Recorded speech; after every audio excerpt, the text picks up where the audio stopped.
Senhoras e senhores, menininhos e menininhas, sejam todos muito bem-vindos. Eu sou Rafael Baltresca e esse aqui é mais um Balcast!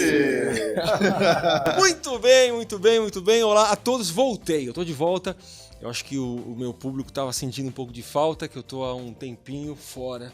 Acontecerão umas coisinhas por aqui, mas quando eu venho com tudo. E hoje eu quis trazer um pessoal bem diferente, um pessoal que trabalha com uma coisa que, olha, provavelmente você não tem ideia que existe. Eles trabalham com realidade virtual. Bom, primeiramente deixa eu apresentar quem tá aqui, né? Eu tô aqui com Roosevelt. É isso? É isso mesmo. American Roosevelt. Roosevelt, você é de onde, Roosevelt? Eu nasci em Manaus e fui para Brasília com 2 anos e meio. Manauara. É isso, e agora tá em Brasília. E também estou com o... Kelvio. Mas vocês estão com uns nomes difíceis hoje, hein? É pré-requisito. Kelvin Roosevelt. Bom, eles trabalham com realidade virtual, só que não o tipo que a gente está acostumado, de brincar por brincar, né? Só a parte de show. Entretenimento. Mas realidade virtual para terapia, é isso? Exatamente. É isso mesmo. Quer dizer, conta pro pessoal que está ouvindo a gente, que às vezes não tem ideia que isso é possível, assim, um rapidez. O que vocês fazem exatamente? Quem quer começar? Pode ser o Roosevelt, vai lá. O que nós fazemos, nós combinamos várias técnicas de vários processos, inclusive da hipnose, e nós antecipamos o resultado. Então, falando rapidamente, Bal, nós fizemos recentemente uma formação em programação neurolinguística, onde havia uma ferramenta de cura rápida de fobia e tinham pessoas com medo de dirigir, com medo de aranha, com medo de cachorro e com medo de altura. E foi feito o processo de cura e a partir dali não se sabe como que vai ser ou como foi, né?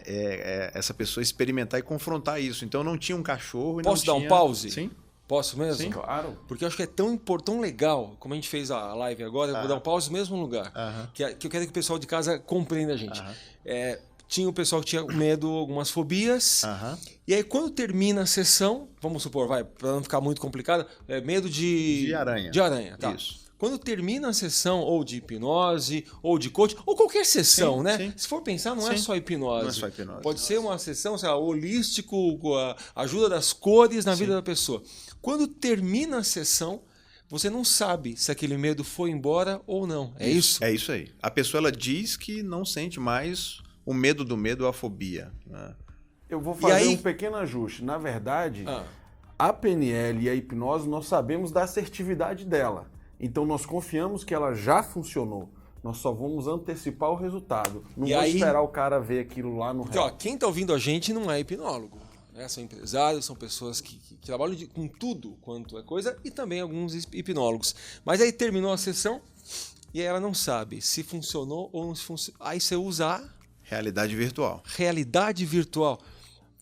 Olha, quem está ouvindo a gente, eu queria que eu entendesse a minha experiência. Quando eu fiquei sabendo que esses dois aí usavam a realidade virtual no ambiente terapêutico, eu fiquei doido. Porque é como se o cara que saiu da terapia pudesse ver na hora se funcionou ou não, ou se não funcionou, ou se funcionou pouco ou muito. É isso? Exatamente, é isso mesmo. Conta pra gente, agora a gente já entendeu o que vocês fazem, como que surgiu isso? Quem que veio primeiro, né? Foi a tecnologia, foi a terapia, e quando é que foi que vocês tiveram a ideia de juntar isso? Trazer a realidade virtual? Antes disso, o que é realidade virtual? Pra quem tá ouvindo a gente, né? É um holograma? O que? Conta pra gente o que é isso. Na verdade, o que acontece? Tudo que nós sentimos, ela vem dos 5 sentidos, né?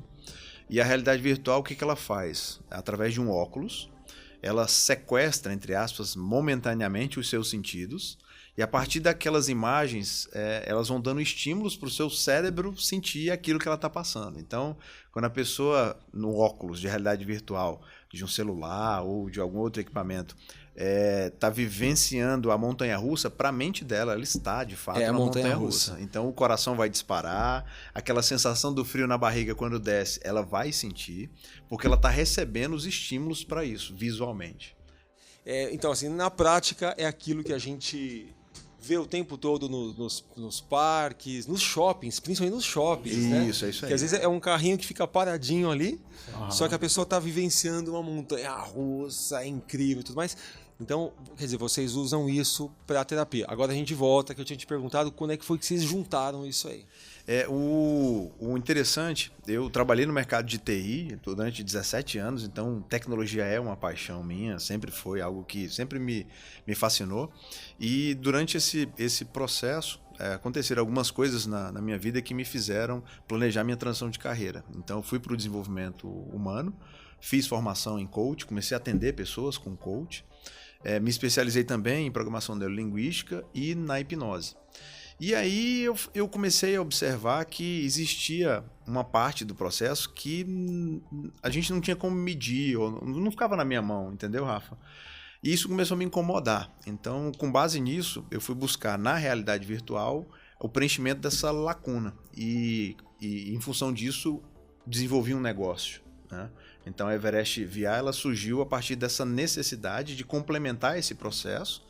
E comecei a pesquisar e acabei encontrando um oceano azul, né? Isso é a teoria de um livro, que é um mercado que ninguém fez isso até então, é totalmente novo, inovador, e nós somos os pioneiros. Então é o nosso oceano azul, né? Nós somos a primeira empresa brasileira da América Latina a usar a realidade virtual no processo de coach, terapia, hipnose, PNL, etc. Isso. Como é que você caiu nessa, Kelvin? Cara, para mim, eu costumo dizer que sorte é o encontro da preparação com a oportunidade. E eu, num ambiente de preparação, também me preparando com coaching, programação neurolinguística e tal, eu, num determinado momento, tive a oportunidade de conhecer o Roosevelt Feitosa, também Master Coach, hipnólogo, e casou essa questão de surgir, essa que hoje eu chamo de sorte. Eu estava me preparando e qual apareceu a oportunidade. Você trabalhava com o quê? Eu sou servidor público. Servidor público? Isso, do Ministério Público. E aí estava estudando hipnose? Tava. Eu ingressei primeiramente na programação neurolinguística. E aí, depois que veio o coaching e depois, então, que veio a hipnose. A gente fala muito aqui sobre a gente seguir o coração, né? Não é fácil achar uma coisa que a gente gosta, mas você já deixou o TI 100%? Eu fiquei 17 anos no mercado de TI. Nos últimos 9, eu ocupei a diretoria executiva comercial de uma multinacional chilena, né, com faturamento de 1 bilhão e 200 milhões, e preparei a minha transição de carreira. Então, construí essa parte de conhecimento e adquirir conhecimento, montei uma empresa, comecei a fazer trabalho paralelo nos finais de semana, atendendo fora dos horários, até o ponto em que eu me senti seguro para fazer a transição. Então, em maio, agora de 2017, eu decidi fazer a transição, então pedi demissão da função, mesmo indo contra todas as forças de amigos, mas você vai largar, é o status, você é diretor, você sempre quis isso. E eu falo, olha, eu vou seguir o meu sonho, o que eu quero fazer, o que eu amo fazer, que também era a posição na empresa. Mas eu acredito muito, Rafa, que quando eu falo por mim, quando eu faço algo que eu amo muito, que eu tenho muita paixão, eu faço tão bem feito que o retorno financeiro se torna uma consequência, né? Mas a felicidade que eu tenho hoje de dormir todos os dias ao lado das minhas filhas e fazer o que eu gosto, o que eu amo, não tem preço. Para mim não tem preço. É interessante ouvir isso, porque hoje no meu almoço, lá no meu trabalho em Brasília, surgiu um papo muito parecido com esse. Porque eu estava com 2 colegas, um colega e uma colega de trabalho, e elas me acompanham nas redes sociais, elas veem o quanto que eu sou também um aficionado hoje pela hipnose, pelo coaching, pela PNL, e esse papo entrou. E elas perguntaram assim, cara, que questão, como é diferente ver você falando sobre isso e ver você falando sobre direito, que é a minha formação, que eu amo também, gosto, mas descobri outra coisa. Eu falei, cara, quando você descobre um valor por trás daquilo que é a sua meta, é a melhor energia que você tem. Então, é muito mais fácil, né? Ele acabou de falar aqui, cara, quando ele pensa no valor por trás disso, família e tudo, porque o Roosevelt tem uma história muito linda que toda vez que eu ouço dele, eu me comovo, o tanto que a questão de ele ser um executivo da empresa o afastava da família. E hoje ele casou, eu tô tomando a liberdade de falar a história dele, mas é só um pedacinho, mas hoje ele tá muito mais próximo da família, que é um valor muito grande, tocando uma coisa maravilhosa que é isso que a gente Hoje eu tomei café da manhã com um rapaz, a gente sentou para falar de negócios, mas ele começou a falar de vida, e aí é muito legal quando você se inspira, né, com alguém que você não conhece. E hoje ele é aposentado, se orgulha disso e fala assim, eu sou independente. E a gente tocou em 2 pontos, né? O primeiro foi esse. Como que no Brasil o aposentado ele tem uma conotação ruim? Como se a pessoa não fizesse nada, como se a pessoa ficasse em casa simplesmente mamando o governo, né? Ele fala, olha, hoje eu sou aposentado, eu dou aula para crianças carentes de inglês, eu aprendo guitarra, eu viajo pelo mundo, então hoje eu sou independente. E tudo isso eu consegui fazendo um planejamento financeiro. E isso daria já papos e papos sobre como às vezes nós estamos presos no nosso trabalho e mudar, né, como ele mudou de uma forma radical, né, muda a vida. E aí a gente começou a falar sobre isso, sobre dinheiro, independência financeira, e vai um pouquinho ao encontro com o que você falou agora. Ele falou assim, a gente não tem um chip, o ser humano não tem um chip, esse chip veio faltando, que é o chip que responde a seguinte pergunta. Olha que legal. Quanto você precisa para viver? Porque na empresa a gente sabe, né? O meu custo é tanto, 10 mil, 5 mil, 50 mil, 100 mil. A empresa precisa disso para sobreviver. E o ser humano não tem fim. Aos 30 anos você acha que você precisa de bilhões, depois milhões. E ele falou que quanto mais ele ficava velho, ele envelhecia, mais ele compreendia que ele precisava de pouco para viver.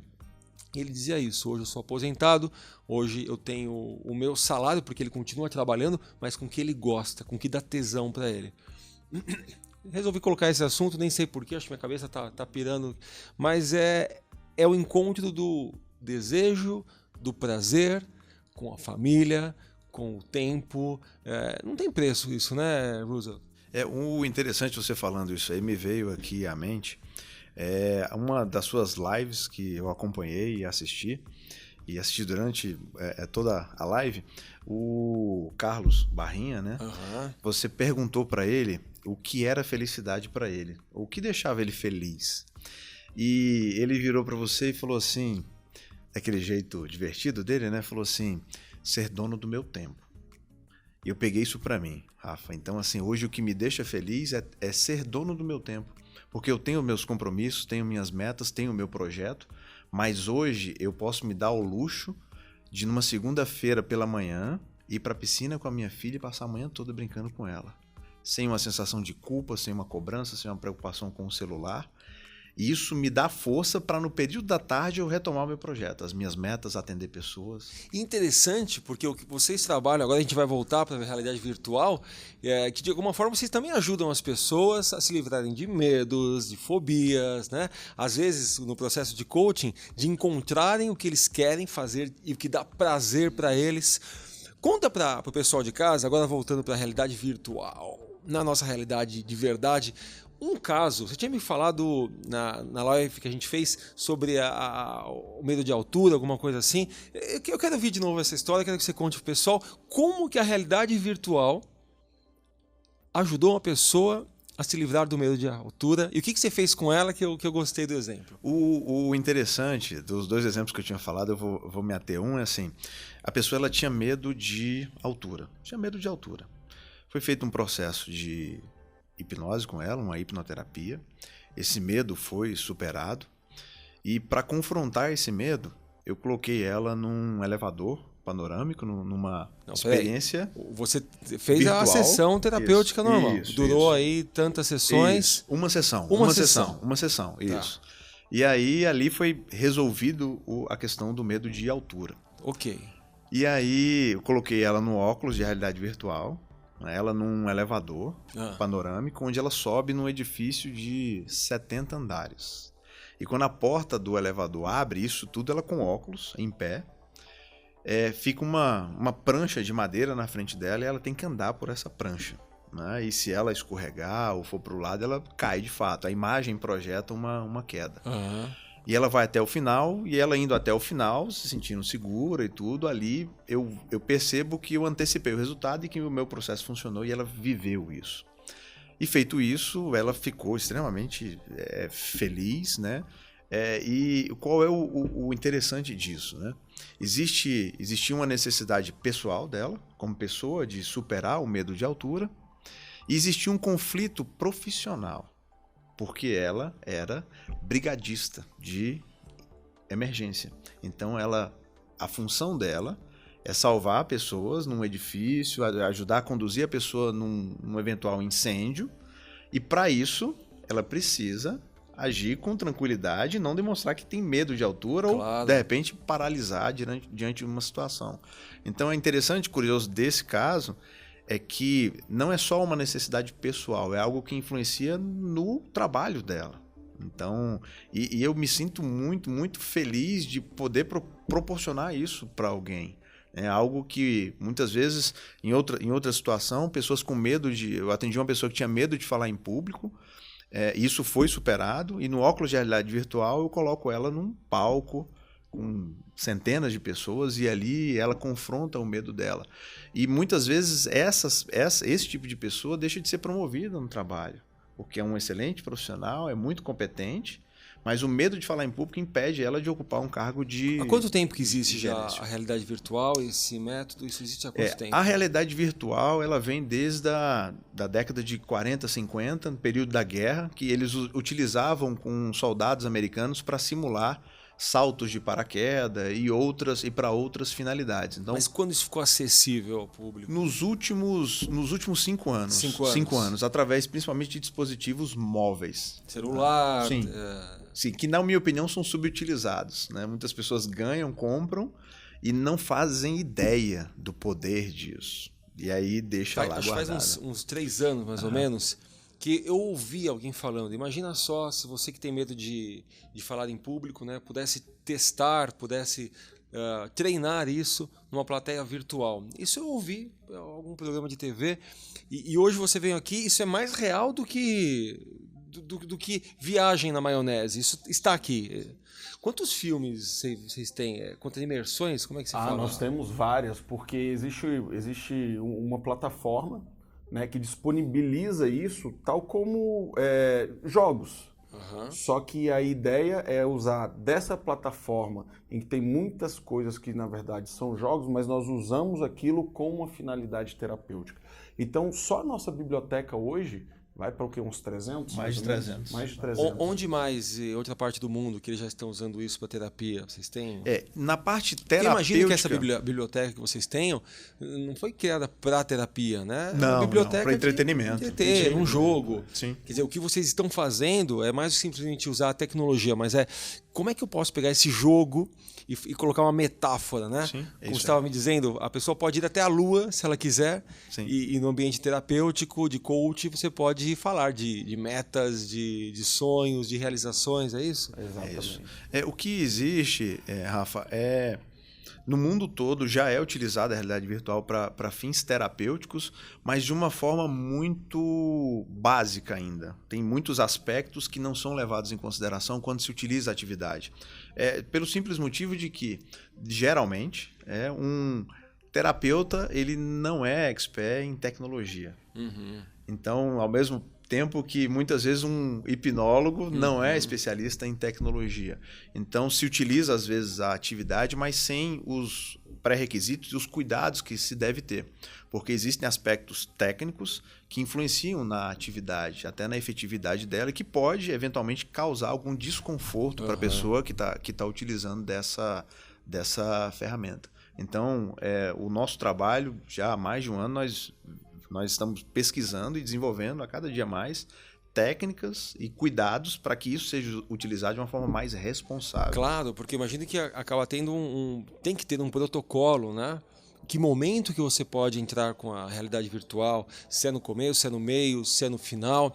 E se no final você submete ela a um elevador e ela não aguenta, porque nem sempre a hipnose, a gente sabe disso, ou qualquer outra abordagem terapêutica, ela é 100% eficiente. Para algumas pessoas pode ser menos. Quer dizer, o que fazer, né? Eu não perguntei isso na outra live, vou perguntar nessa. E aí, o que você faz, hein? Se ela começa a subir no elevador e já começa a ter ataque, começa a gritar, e você vê que não foi efetiva a parte terapêutica. Interrompe o processo na hora. Interrompe o processo na hora. O que acontece é que existe uma anamnese onde, por exemplo, idade, a partir de 13 anos, não se recomenda a utilização. 13 anos. Antes, não é recomendado o quê? A terapia ou a utilização da realidade virtual? Independentemente. Para brincar, para jogo, isso. Não. Não é recomendado. E a molecada tá usando direto isso. Porque a visão ainda não está totalmente formada. Então pode causar algum malefício. Entendi. Entendeu? Um outro quesito da utilização da realidade virtual é se a pessoa tem histórico de convulsão e ataque epilético, não se recomenda utilizar a realidade virtual, porque pode potencializar e fazer com que ela tenha uma convulsão. Uhum. Então, pessoas que também já têm alguma confusão mental, labirintite, são coisas que pode até às vezes não impedir, mas requer também um pouco de cuidado da pessoa que está aplicando ali. Sabe? Então, assim, tem uma série de coisas que nós tratamos, inclusive, como uma segurança da aplicação da realidade virtual nos nossos processos. Então, nós levamos isso de uma maneira também muito a séria para, se não, digamos assim, eliminar, pelo menos minimizar o máximo qualquer tipo de reação adversa que possa ter com essa aplicação. Vocês trabalham juntos na parte da terapia? Como é que funciona? Um faz a terapia, o outro fica com o computador? Não, hoje nós dois trabalhamos com terapia e a aplicação ela pode ser feita individualmente. Normalmente ela é individual, porque um processo nós trabalhamos com um processo terapêutico e aí o atendimento é individual. Então, a aplicação também é individual. Então, pelas atividades, só exige a necessidade de acomodar o óculos na pessoa, dar o início e fazer a condução. Então, o processo de utilização é bem simples. E tem de tudo. Tem escalar montanhas. A pessoa tem a sensação que está escalando uma montanha, é isso? Sim. Que mais? Subir em prédio? Saltar de paraquedas, saltar de bungee jump, fazer um mergulho com tubarões, fazer um voo dentro de um avião para quem tem medo, para a Lua. Não tem uma limitação, Rafael. Não tem. A sensação, Rafael, é tão grande que recentemente a gente foi fazer e já não era nem terapêutico, era um colega nosso mesmo lá, que está participando do nosso projeto, está nos ajudando com uma parceria e, curiosamente, ele quis testar. Uhum. Nós o colocamos no The Climb, que é uma escalada que a gente usa de uma maneira terapêutica, mas ele, sabendo que estava de pé no chão, totalmente seguro, quando ele pôs, que ele olhou para baixo e viu a profundidade de onde ele estava, ele quase caiu mesmo, cara. De tão real que é a sensação provocada pelo ambiente virtual. E o interessante é que com essas pesquisas, com o trabalho que a gente vai fazendo, a gente vai descobrindo coisas curiosas, né? Nesse caso especificamente, até então eu tinha uma crença de que, olha, bom, ele é médico, ele é hipnoterapeuta há 20 anos, uma pessoa estudada, isso aqui para ele não vai fazer nenhum efeito. E não existe uma regra, um padrão, Rafael. Ele colocou, ele falou, pode tirar, eu não consigo, tá muito alto. 5 segundos. Eu falei, amigo, você tá seguro? A gente tá aqui. Não pode tirar, não, é muito real isso aqui. Tirou, eu falei, nossa, é muito real, né?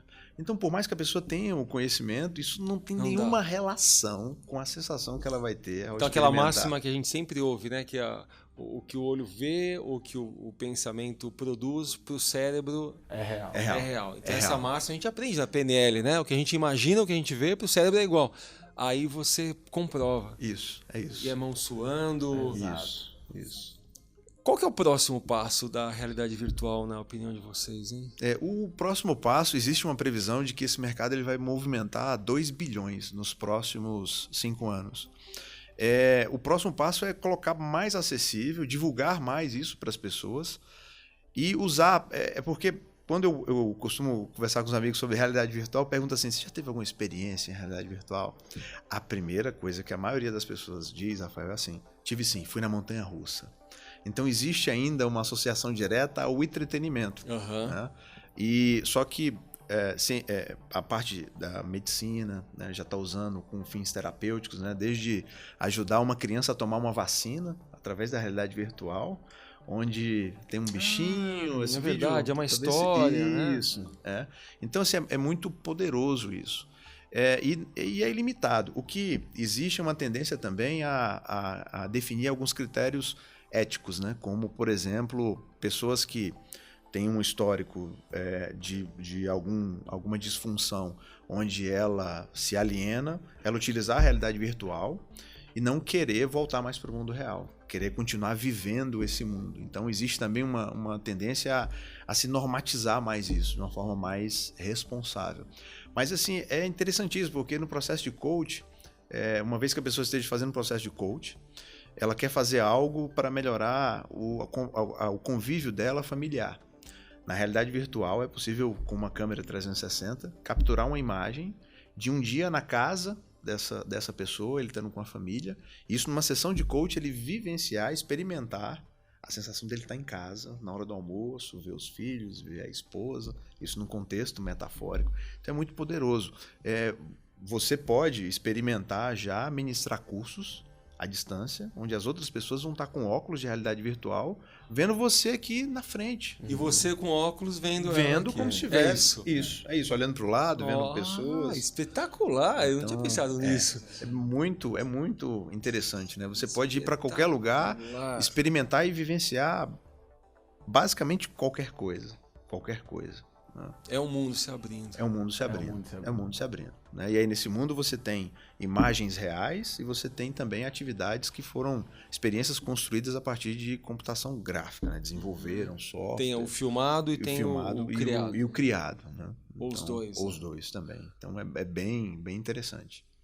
Muito bem. Para quem quiser conhecer mais sobre a Everest VR, como é que faz? Bom, nós estamos fisicamente em Brasília. Nós temos nossa página no Facebook, Everest VR.